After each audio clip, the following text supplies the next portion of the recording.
Hello and welcome to another Kia Electric News episode. Next week, October the 12th, it's Kia EV Day.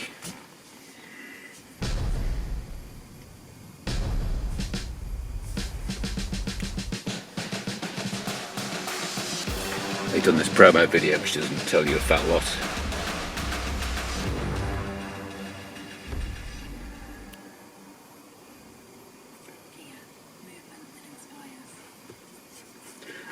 They also brought out some press materials with this image.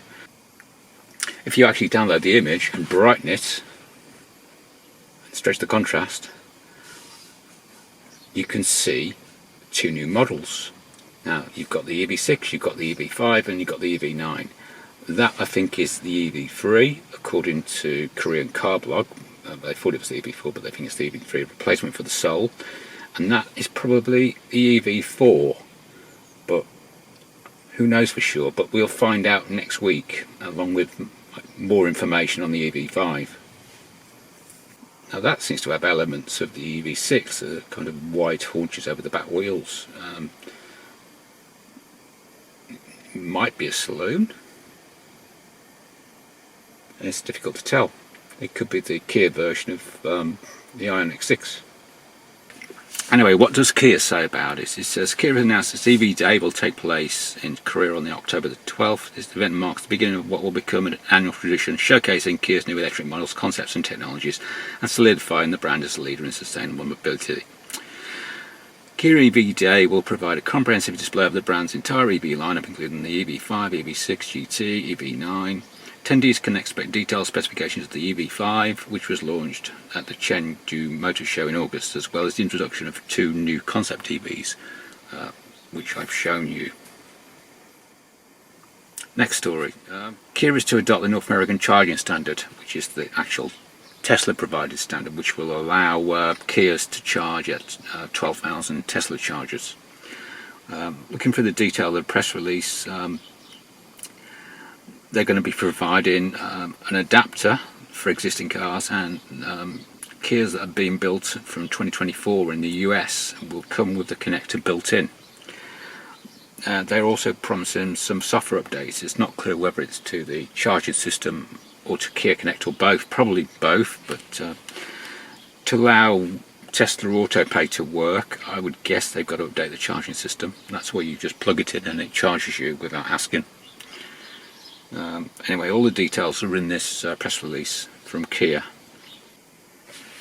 Kia America announced that its electric vehicle customers will have access to 12,000 Tesla chargers across the US and Canada and Mexico, starting from Q4 2024. Kia plans to build a North American charging standard port into new electric vehicles sold in the US, Canada and Mexico to enable EV owners to use a significantly greater number of high-speed chargers than currently available to them. Further, the company expects to make available CCS1 to NACS converter cables to enable nearly all EVs, Kia EVs, to charge on the Tesla network.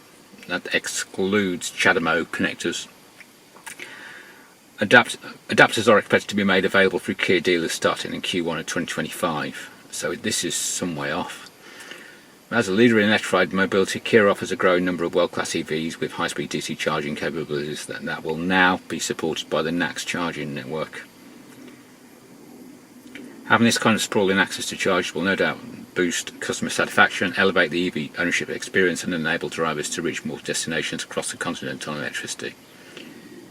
Kia EV owners will have access to auto-pay convenience using Tesla's supercharging network via the Kia Connect app once the software upgrade is completed.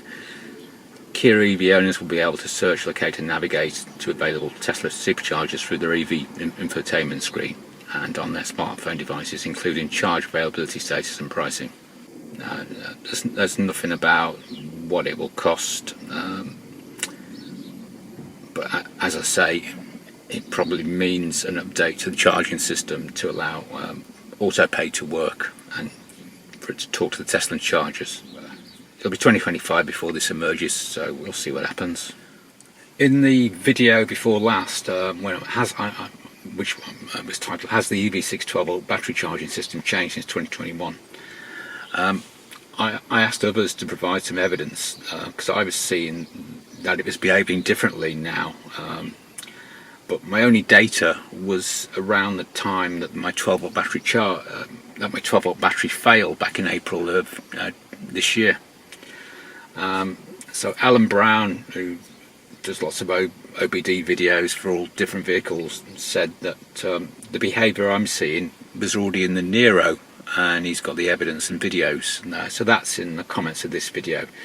So the charging system hasn't changed, but my battery changed. My 12-volt battery was changed. So the behaviour we're seeing for my 12 volts is when the 12-volt battery was on the way out and was near failing completely, because it's only 1 or 2 weeks before it actually failed.